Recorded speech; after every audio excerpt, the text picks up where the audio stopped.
Today we're going to be talking about bleomycin in Hodgkin's lymphoma patients.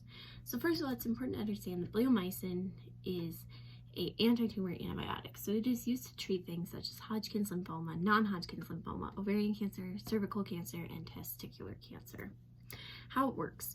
So basically a normal cell has something called contact inhibition, which serves as a checks and balances within your body. And what this does is when a normal cell comes in contact with a like cell, it'll know to stop dividing. Well, cancerous cells don't have this ability, so they just continue to divide.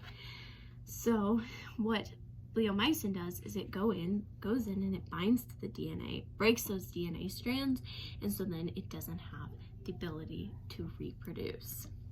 So the first regimen that they may use is a Stanford V regimen with Hodgkin's lymphoma patients, and this is 5 units every other week for 12 weeks.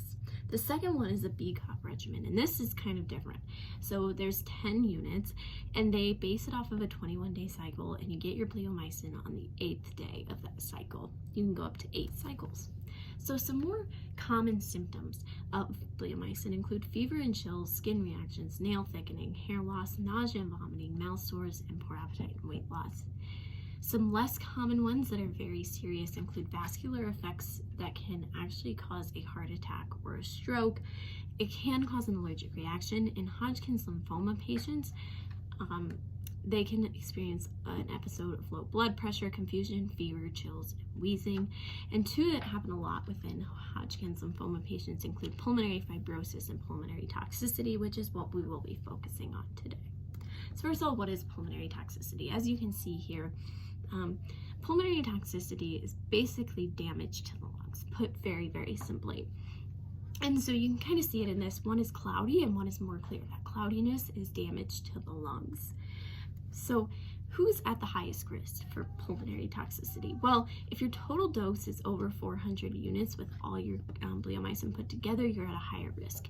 If you are experiencing radiation in your chest, lungs, or whole body, that will put you at higher risk. If you have exposure to high oxygen levels, if you smoke, or if you're older, you're going to have a higher risk of these lung issues. So what are the dangers of bleomycin? Well, first of all, it can be life-threatening and up to 10% the lung issue, so that's a pretty big deal. The second thing is it can cause BIP, or bleomycin-induced pneumonitis. So BIP can progress to lung fibrosis in 0 to 46% of all patients, and obviously if you can't get oxygen in your body, that is a big issue. So how can we prevent this? Well, it's important to note there is no identified agents to prevent BIP in humans, but you can do a lower cumulative dose, a pulmonary function test with total lung capacity. Early diagnosis is essential, and chest x-rays really help to prevent this horrible thing from happening.